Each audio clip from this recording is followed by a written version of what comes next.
Happy that you guys are joining us for the summer. Hope that you enjoy it and learn some things. Science and engineering play a part in almost everything that we do. Whether it's the sneakers that you wear and the technology that goes into it, the engineering that goes into it. It broadens like how you look at the world and how you look at opportunities. Malcolm Jenkins has much to teach the next generation. So in order to create friction, we have spikes on the bottom of ours. So yeah, cleats, sorry. One of his most important lessons is that you should never waste a step. It makes it really hard to slide your feet. Because unnecessary movements only slow you down. The longer this foot is in the air, the more ground they're gaining on you.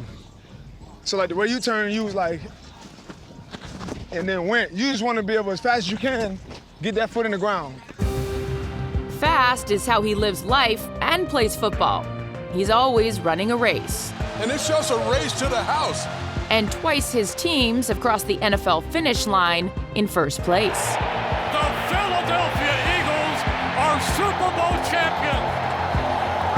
We see the footage of you dropping to your knees and the emotion that came, and the culmination for you now, your second Super Bowl. How much different was this one for you than the first one? It was a lot different. It's just because, you know, my first one, I was a rookie. We the champs, baby. Can't never take it away, forever. This one being, you know, a captain, a key contributor, a leader on the team, the journey that the team took to get there. It's like when the clock hits zero, all of that like rushes back to you in one moment, and it's done. Yeah. And it's an overwhelming feeling.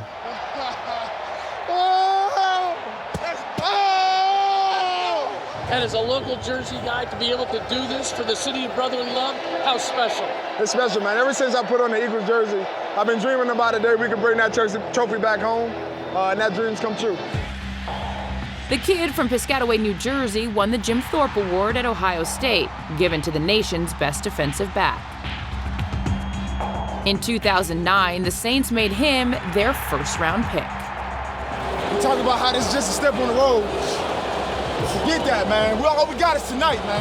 Five-step drop. Here's Bradford throwing, and it's intercepted. Coming up the far sideline with it is Malcolm Jenkins. Malcolm Jenkins slips a tackle. He's going to go all the way. Jenkins spent 5 seasons in New Orleans, but in 2014, the Saints let him leave. It was a little nerve-wracking and disappointing. I was hoping that, you know, even if it wasn't going to be a big contract or something that I would get an offer, and the season ended and everything just went silent. And free agency opened up, and I said, well, I guess I'm going to another team. I'll tell you one person, though, that thinks it's a really dumb move that you are not still a New Orleans Saint. Sean Payton? Of course it is. It was dumb. Fabulous teammate, leader, smart, tough, all the things you look for in a player. And it was a silly mistake for us to ever let him out of the building. And it was to Philly's benefit. Twice in his 4 seasons as an Eagle, Jenkins has earned Pro Bowl honors. Kaepernick again. It's intercepted by Jenkins. And he's become a perfect fit in Philadelphia. What I realize and what I love about Philly is that it's really not about how talented you are as a player. Malcolm Jenkins takes it in for a touchdown. They love and idolize players that play with passion. You want to be world champion? Yeah. Hey, well, guess what? All it takes is everything you got. And give it all they got. And that are not afraid to fight. And to me, that was an easy fit. Because that's almost my entire game. Almost. Jenkins may be a fighter, but he's also a lover. Let's go. Love you, man. Let's go. Let's go. Love you, baby. Love you too, man. Let's go. Love you, man. Do your thing. Love you, man. Let's do it. Love you, buddy.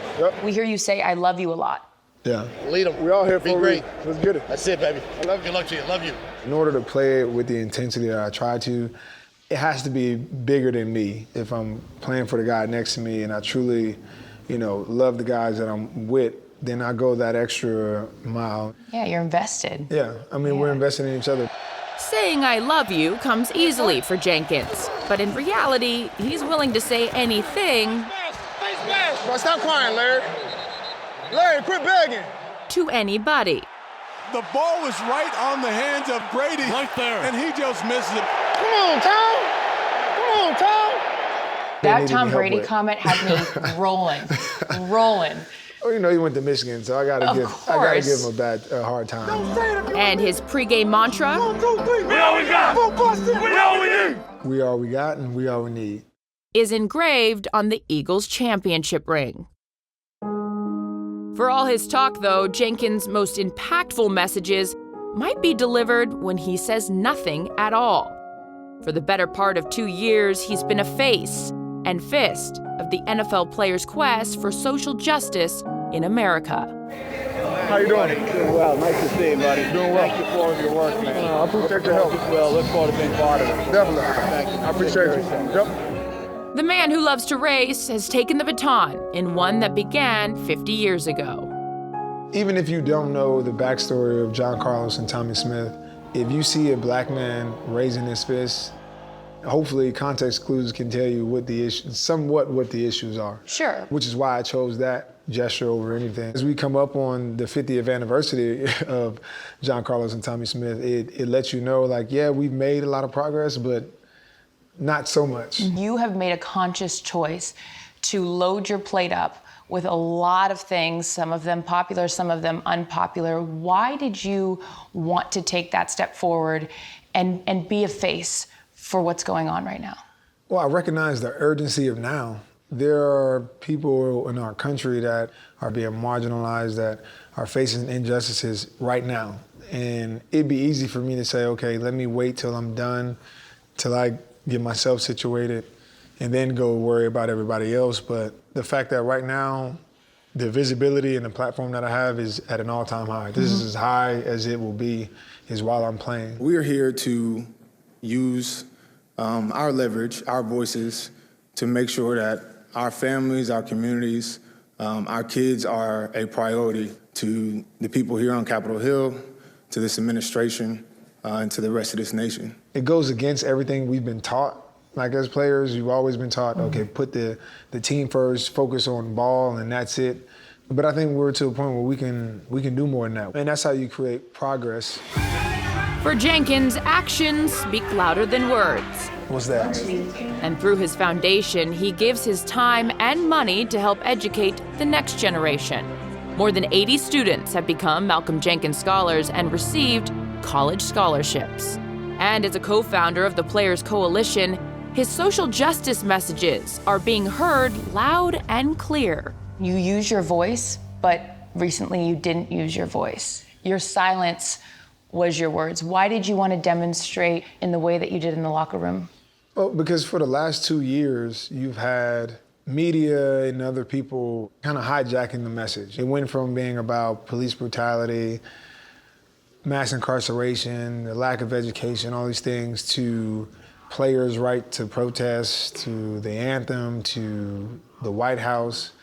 All of these things are distractions from the issues. What is the message? The message has always been, for centuries, we've had an issue with police brutality and policing in black and brown communities. Mass incarceration has failed us as a country. It's cost us tons of money in taxpayer dollars. It's cost us tons of lives. Our leaders, innovators, and creators are behind bars. Especially urban communities lack proper access to education and economic advancement. That is the antithesis of an American dream. And we've sat back as a country and allowed these things to happen, and most of us have participated in it. And there's an opportunity for us to change that. And that's always been the message. What do you say to the people that look through a lens of, man, I don't want politics in football. I just want to watch the game. Yeah, I mean, for one, politics isn't really in football. Nobody snapped the ball and then took a knee. You got 4 hours of pure game. The national anthem lasts for 2 minutes before the game. I think we have to search our own souls. Nobody complains when we wear pink for a whole month and talk about breast cancer, and nobody complained when we did a whole campaign on domestic violence and how we needed to be responsible with that. It's only when we start talking about issues in black and brown communities and we start talking about race where we're saying, I just want football. That's really interesting. Yeah, and so I think we need to check ourselves on that.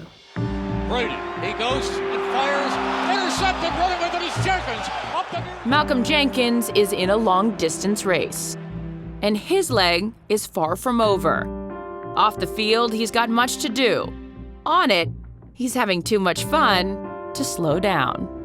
With all of the distractions off the field, did you find football to be a place where you could just be and not have to, put on that Crusader hat? More so than ever, football is kind of that sanctuary for me. Oh, let's go! Let's go! That 4 hours a day where I don't have to do anything but focus on the game. How has football changed you from when you came into the league to now? I don't think it's changed me. It's given me everything that I've been able to accomplish. Hey, congrats, brother. I love you, man. I love you too, bro. Hey. I love you too, bro. It's given me a ton of life lessons. I think it's prepared me for all of these things that are happening off the field. It's given me a platform to voice my opinions. I don't think it's changed who I am. It's just really amplified and magnified who I already was. I mean, we all owe something to this world, man. You get back what you put into it. Not only me, but this entire team has sown so much into our community, into our city, into this nation. And we found ways to continue to get better, challenge ourselves, and be world champions. So those things are not mutually exclusive, man. You can do it all.